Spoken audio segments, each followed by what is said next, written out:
সকলো ফালে এটাই খবৰ যে ৰিলায়েন্স জিঅ'ৰ যেটো জিঅ' ফোন 1 নাইবা যেটো জিঅ' ফোন 2 সেই মোবাইল ফোন কেইটাত আপোনালোকে হটস্পটৰ সুবিধা পাব আসলতে এই যেটো খবৰ এই খবৰটো কমপ্লিটলি শুদ্ধ আজি মই আপোনালোকক জনাম যে কেনেকৈ আপোনালোকে এই যেটো হটস্পটৰ যেটো সুবিধা সেই সুবিধাটো পাব বা আপোনালোকে কি কৰিলে আৰু কেতিয়া আপোনালোকে সুবিধাটো পাব সকলোখিনি মই জনাম এই ভিডিঅ'টোতে আহকচোন তেনে দেৰি নকৰি ভিডিঅ'টো আৰম্ভ কৰো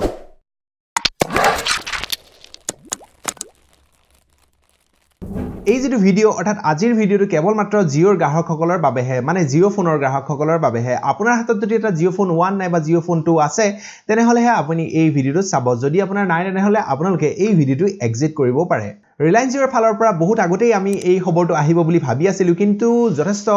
অপেক্ষা কৰাৰ পাছতহে অৰ্থাৎ 2019 চনৰ আৰম্ভণিতে এই খবৰটো আহিলে যে ৰিলায়েন্স জিঅ'ৰ যেটো জিঅ' ফোন 1 নাইবা জিঅ' ফোন 2 দুইটা মোবাইল ফোনতে আমি হটস্পটৰ যেটো সুবিধা হয় সেই সুবিধাটো পাম কিন্তু আটাইতকৈ দুখিত খবৰ এইটোৱে যে মোৰ যেটো মোবাইল ফোন আছে জিঅ' ফোন 1 ইয়াত এতিয়ালৈকে সেই হটস্পটৰ সুবিধাটো অহা নাই তথাপিও আপোনালোকক মই জনাই দিও যে এই যেটো সুবিধা আপোনালোকৰ মোবাইল ফোনত আপোনালোকে কেনেকৈ চাব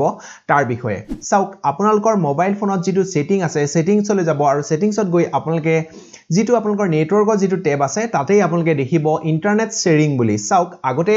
যিবোৰ আপোনালোকৰ স্মাৰ্টফোন আছে স্মাৰ্টফোন বিলাকত আপোনালোকে ওয়াইফাই হটস্পট বুলি দেখা পায় কিন্তু ইয়াতে আপোনালোকে ইন্টাৰনেট শেয়াৰিং বুলিহে পাব কাৰণ এইটো হৈছে এটা মোবাইল ফোন যেটো নেকি কাই OS নামৰ এটা অপাৰেটিং সিস্টেমৰ ওপৰতহে চলে অফিচিয়ালি এটা জিঅ'ৰ ফালৰ পৰা ভিডিও শেয়াৰ হৈছে যাৰ ফলত নেকি আমি গম পাইছো যে ইন্টাৰনেট শেয়াৰিং ফেসিলিটিটো বৰ্তমান আহি গৈছে কিন্তু এতিয়ালৈকে বহুতৰে অহা নাই গতিকে আপোনালোকৰ আহিছে নাই আপোনালোকে তলত কমেন্ট কৰি জনাই দিবলৈ নাপাহৰিব যদি আহিছে বুলি ক'ব যদি নাই আপোনালোকে নাই বুলি ক'ব পাৰে যদি আপোনালোকৰ তাত অহা নাই তেনেহলে আপোনালোকে এবাৰ ট্ৰাই কৰি চাব পাৰে হয়তো আহিও যাব পাৰে যদি আপোনালোকে এবাৰ যদি সিস্টেম আপডেট যদি ক্লিক কৰে যদি আপোনালোকৰ এটা নতুনকৈ যদি আপডেট দেখা পায় তেনেহলে হয়তো আপোনালোকৰ মোবাইল ফোনত আহি যাব গতিকে আপোনালোকৰ যেটো সেটিং আছে সেটিংলৈ গৈ আপোনালোকে যেটো ডিভাইস বুলি পাব ডিভাইসত গৈ আপোনালোকে যেটো সিস্টেম আপডেট আছে তাত এবাৰ ক্লিক কৰি চাব তাৰ পিছত হয়তো আপোনালোকৰ মোবাইল ফোনত এটা আপডেট আহিব যদি সেই আপডেটটো আহে তেনেহলে আপোনালোকে এই যেটো ইন্টাৰনেট শেয়াৰিং যেটো ফিচাৰ্স সেই ফিচাৰ্সটো পাই যাব